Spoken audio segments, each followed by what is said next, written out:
Guys আজকে আমি তোমাদেরকে ফ্রি ফায়ার কমিউনিটির এমন 5টি অ্যানিমেশন দেখাবো যা দেখতে অনেক সুন্দর এবং অনেক রিয়ার। रहा नहीं जाता। গাইজ এটা হচ্ছে নাম্বার 1 অ্যানিমেশন, আর অ্যানিমেশনটা এতটাই জোস্ট যে বলে শেষ করা যাবে না। একটা ডাইনোসরের সঙ্গে উড়ে আসে এন্ড ডাইনোসরটাকে টাচ করার সঙ্গে সঙ্গে ডাইনোসরটা চলে যায়। গাইজ এই অ্যানিমেশনটা আমাকে অনেক অনেক অনেক সুন্দর লেগেছে। তোমাদেরকে কেমন লেগেছে? আর আমি এই অ্যানিমেশনটাকে 10-এর মধ্যে 5 দিয়ে দিলাম। তোমরা কত দিবে কমেন্টে বলো। সেকেন্ড অ্যানিমেশনটি তাহলে দেখা যাক।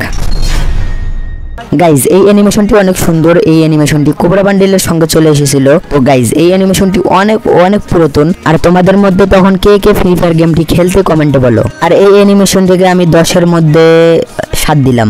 তোমরা কত দিবে কমেন্টে বলো। গাইজ তৃতীয় নম্বরে এই কার অ্যানিমেশনটি অনেক জোস্ট একটি অ্যানিমেশন। গাইজ অনেক অনেক ভালো লাগে এই কার অ্যানিমেশনটি, কারণ এতটা সুন্দর মুভমেন্ট স্পিড নিয়ে আসে। তো গাইজ আমি এই অ্যানিমেশনটাকে আমি 10-এর মধ্যে 8 দিব। তোমরা কত দিবে কমেন্টে বলো।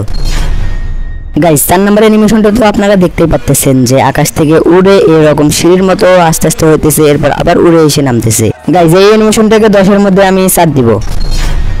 গাইজ নাম্বার 5 এই অ্যানিমেশনটি তোমরা প্রথমেই দেখতে পেরেছো। তো গাইজ এই অ্যানিমেশনটি অনেক অনেক অনেক সুন্দর লেগেছে আমাকে, কারণ এটা ঘোড়ার উপর চড়ে যে সুন্দরভাবে আসে। গাইজ আমি এটাকে 10-এর মধ্যে 9 দিব। তোমরা কত দিবে কমেন্টে বলো। আর গাইজ আজকের এই ভিডিওটা এই পর্যন্তই। তোমাদেরকে কেমন লেগেছে কমেন্টে বলো। আর ভিডিওটি ভালো লাগলে একটা লাইক করবে এন্ড চ্যানেলটি সাবস্ক্রাইব করে রেখে দিবে যেন ভিডিও ছাড়ার সঙ্গে সঙ্গে আপনার কাছে যায়। সবশেষে একটা কথা বলতে চাই, তোমরা নেক্সট ভিডিওতে কি রিলেটিভ ভিডিও চাইতেছো কমেন্টে বলো। ভালো থাকবে, সুস্থ থাকবে, আল্লাহ হাফেজ।